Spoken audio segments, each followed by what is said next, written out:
Well, hi there. Pastor Roy here, and just delighted to share a tremendous opportunity that we have here at Washington Heights Church, and to get an early look at what we are undertaking in this tremendous season of love leaving a legacy. And you're going to hear some facts about what we're going to do, but before we talk about what, I'd like to talk about why. And let me go all the way back to the beginning of really what is our motivation overall as a church. Our statement, the way that we say it here, is helping people meet and follow Jesus.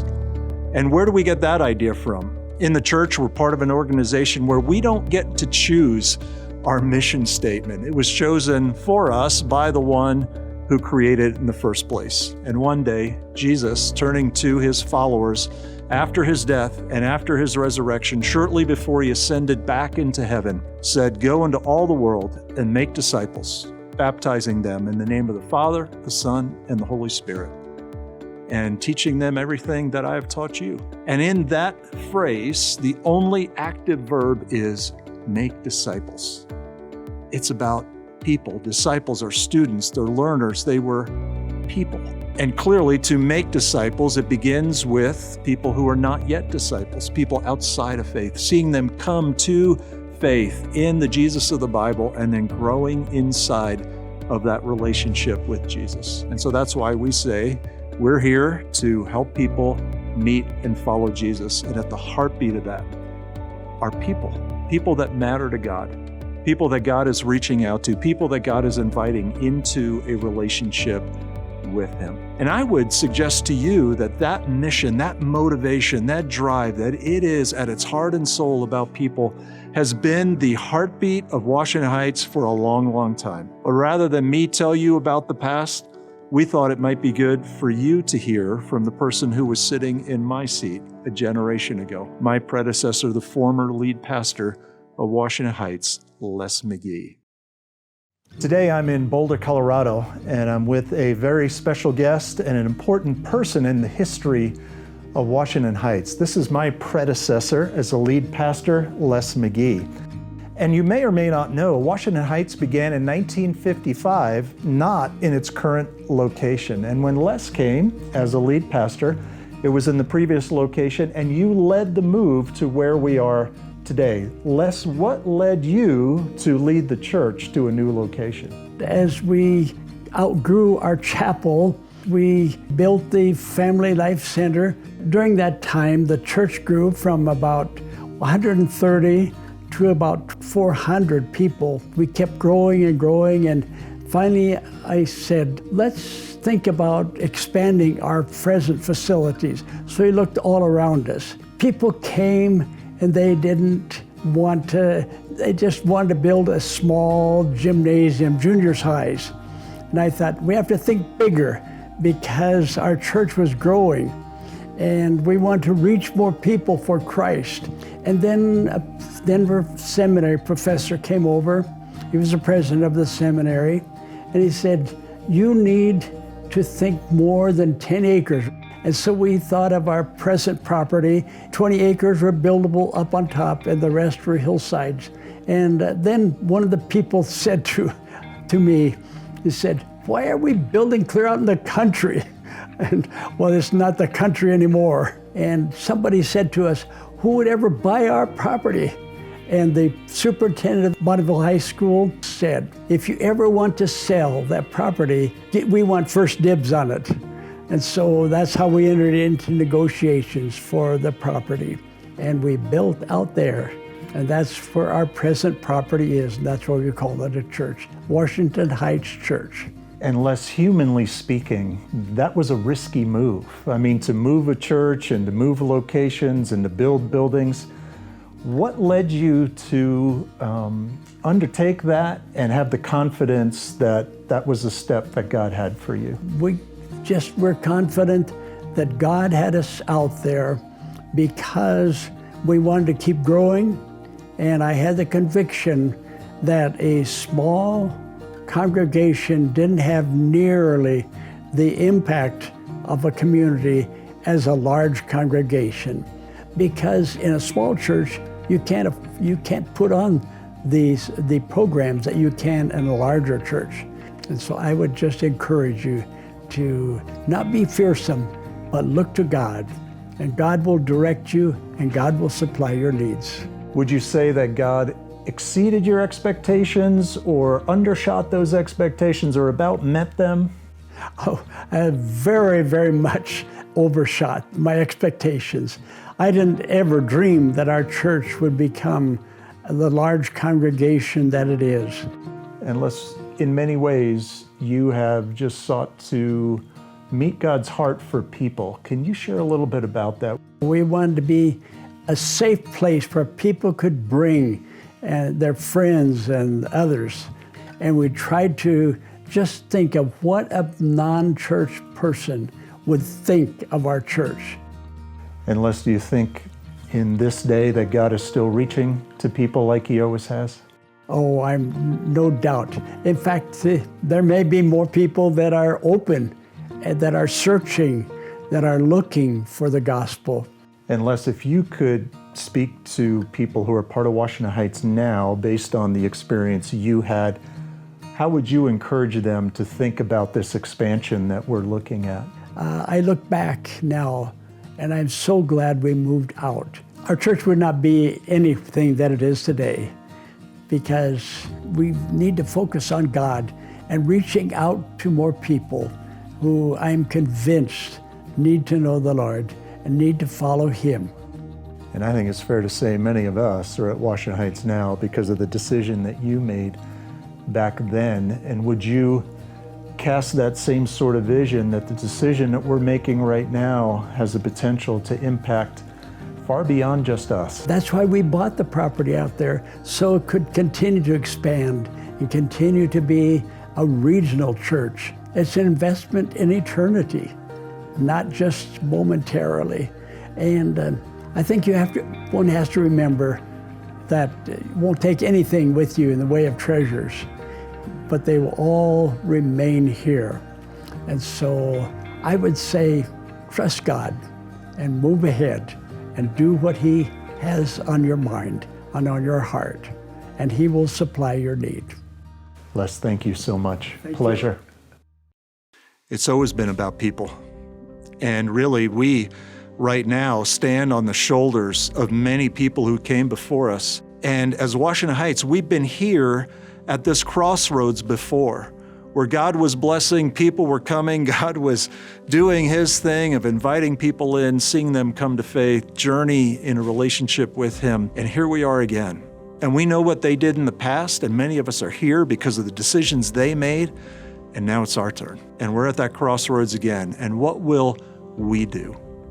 But as I said, it really is about people. And just one quick story. A few weeks ago, in the first service there, I was almost on the verge of running up to the front there for the time for the message to begin. I happened to look over and I saw a young couple walk in, and the dad was carrying a car seat, and they walked all the way across. They were looking for seats the entire time. They made it all the way to the far side of the auditorium. They didn't find anything. They turned around, they came back, they slowly walked back in the other direction. They were still looking for seats and they never found one. And they exited out through the doors, and I hope they went into our theater area, but I don't know. And imagine what it would be like for there not to be a place for people who are hungry for God and searching for that relationship that we were made for. It's about people. And yeah, we're looking at an expansion of a building, but it's really about people. We also thought it might be good to hear one of those stories from somebody who even in recent times has taken that journey. Her name is Amy George, and she's going to share that story for herself.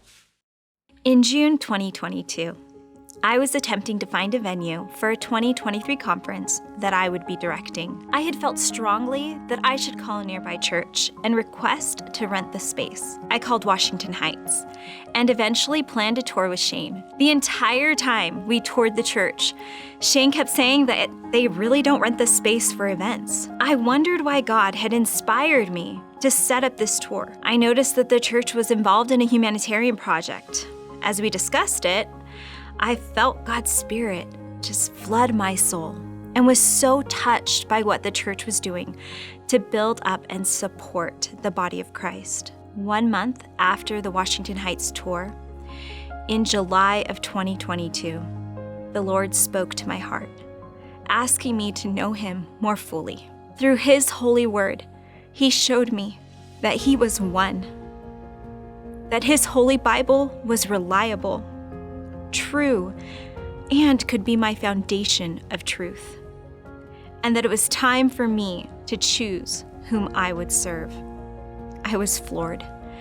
He was one. His Son was His word in flesh. I wanted to tell everyone. Luckily, my husband's heart had been prepared for these truths, and we were more united than we had ever been. I began an 8-month deep dive into deconstructing doctrines and finding God's truth in the Bible, and sharing what I found with my husband. I barely slept. I gained 40 pounds, was diagnosed with adrenal fatigue, and in many ways I felt more confused and alone, knowing that if all of this was true, I would have to be willing to walk away from the church that both sides of my family had attended for 4 generations, and most likely face a sort of shunning from those I loved most. I had siblings, cousins, and friends that had left. I knew the consequences that I would have to face. And as terrifying as it was, the desire to be free to pursue God, overcame the fear. In September, about 2 months into my deep dive, and before telling our children what we were discovering, we asked God to help us find a community of believers that could help and support our family as we moved forward with this difficult decision. Our 4 kids were still struggling to make friends after moving to Utah 4 years before from California. So we really needed to find a community of believers that not only accepted us, but befriended us. Washington Heights came to mind. I thought maybe this was the true purpose of the tour I'd taken many months before. My husband and I attended a service and met Pastor Roy. I cried. I cried a lot. But he spoke peace to us, and we decided to meet the other pastors that would be working with our kids. We went home after that first Sunday and finally told the kids what was going on. It was hard. 2 of our daughters felt like we had stolen their happily ever after, and they fought the change. We assured them that they could transition and test out the new church.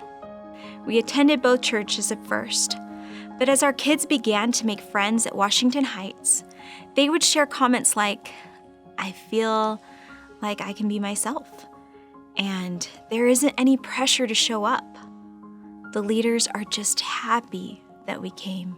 After 4 or 5 months, we were no longer attending our previous church, and the kids felt more motivated to seek a personal relationship with Christ. In fact, our 6th grade son was just baptized at the October Baptism Bash and is participating in the Zonies leadership program.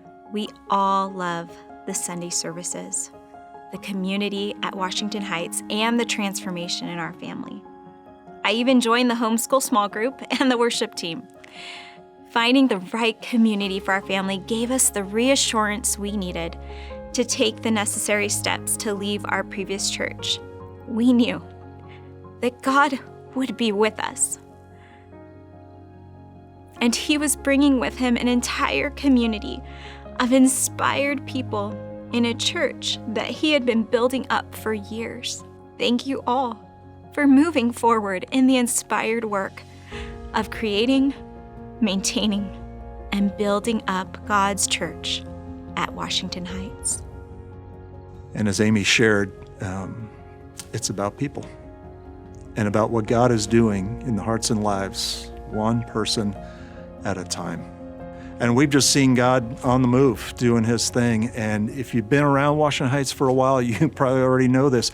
We've been growing, and we've been growing at a pretty remarkable rate. You know, we were growing before COVID showed up, and then that, took its toll. And then on the other side of that, who knew what was going to happen? But God has just showed up And we've seen growth that is unprecedented. In this past year, Washington Heights has grown by 25%, which we just thank God for that and pray that we honor God all along the way. So when we began to see that kind of growth, we thought, what are we going to do? Because we cannot continue to accommodate people in the space that we have now. And Washington Heights functions with teams. And there are a lot of teams that make an impact in Washington Heights. We have a staff team, we have a church board team, we have a finance team, we have a nominating team, and we put together an expansion team to look at our various options of what could we do in light of what God was doing in the hearts and lives of people so that we could continue to make room for more people who could meet and follow Jesus. And so I want to introduce you to a couple people that you're going to hear from. One is Scott Zelmer, and he was the chair of our expansion team. And then after him, you'll hear from Mike Fosmark, and he is the chair of our finance team. Well, hello. My name's Scott Zelmer. Looking forward to this opportunity to spend just a couple of minutes with you, kind of going through the process that our expansion committee went through, as well as introducing you to kind of where we're at as far as what the new building is proposed to look like. This committee was really focused on the fact that these weren't our dollars, they were God's dollars, and we wanted to make sure that everything we did focused on meeting the needs of the people who were going to come here. And so the initial thought that we had was we were going to do this as efficiently and cost effectively as we could. And we thought, well, let's take the roof off the existing facility and put a balcony in and push out some walls in a couple of areas. And as we went through that process, we found out that we could probably gain 300 to 400 seats, and it might cost us about $8 million. And so that was a giant red flag to us, and the committee was kind of set back by that and thought, what are some other options? We kind of settled on the idea of a new building connected to what is now our junior senior high area and the staff offices, that addition. And so we looked at that and sent our architects away with that charge. They came back with some more schematic designs, and we kind of settled in on one. We looked at those for a while, and the initial number that we got there was also way uncomfortable for us. It just really felt like that wasn't what we wanted to do. And so we did some things called value engineering and rethinking through the site and how we could connect the buildings together, and got us into a number that we're pretty comfortable with. And we hope still to do some things to refine that even further. With that being said, let's go ahead and take a look at some of the renderings that we have. So the first ones you're going to see are exterior renderings, and you can see we have the cross that's in these pictures is the same one that we currently have. It matches the exterior that we have. It's a very clean lined building. There are opportunities for things to be done aesthetically on this that'll make it look and feel like it's a part of what was already here. Let's go ahead and kind of step in now into the hallway area. And you can see here there's some pictures kind of that are in our current meet and greet area.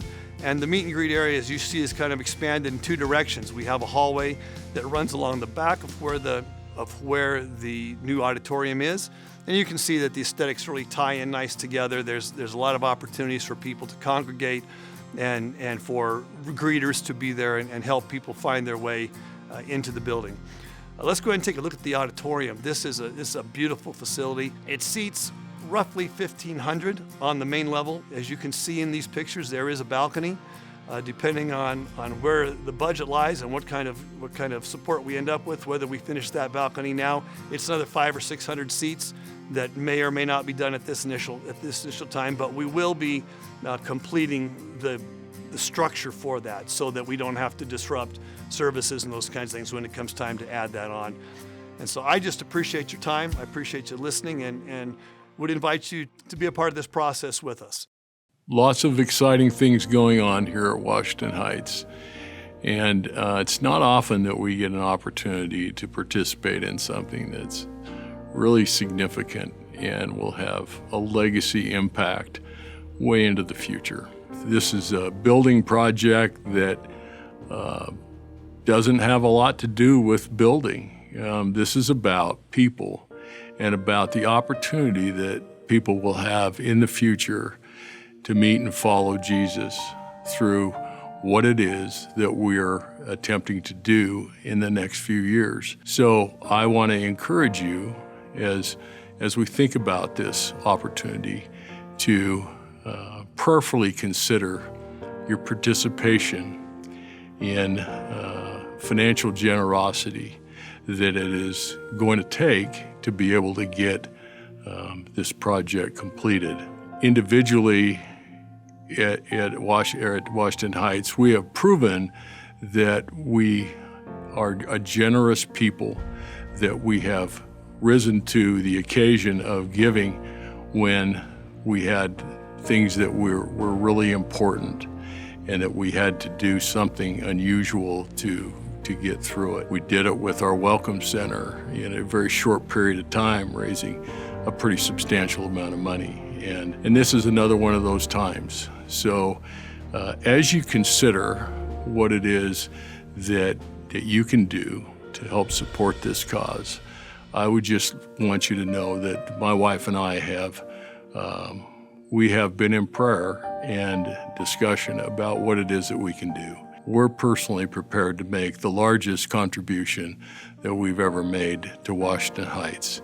And it's something that we genuinely look forward to, because it truly is taking money that, that we've kind of got on the sidelines, that we're, it's a rainy day fund that makes us feel good, makes us sleep well at night, but it's not working. And so we're going to put that money to work. And we look forward to, at the end, seeing the results of that down the road for years to come. So I want you to really consider what it is we're doing here. This is a legacy. This is something that will live far beyond what we can experience on our own. And it's really taking our wealth and putting it where it's most useful and most important. So I thank you for your consideration, and I ask that you would prayerfully consider what it is that you can do. Both those gentlemen invited you to participate in this process, and I want to do the same. It's an exciting time, and God is doing some great things. And you might be asking the question, Roy, what are you doing? And my wife and I, we've obviously known about this opportunity for some time, and we have talked and prayed together. The commitment we're making is the most significant financial commitment we've ever made to the church. And we plan to give an upfront gift, and we plan to commit an extra 5% above and beyond our normal tithing that we give to the church. And so I want to challenge you to seek God on this and talk together in your homes and do what God tells you to do. Thank you for your time. Thank you for your encouragement. And please be a part of what God is doing here so that our love can leave a legacy that outlives us, outlasts us, and impacts people for generations to come.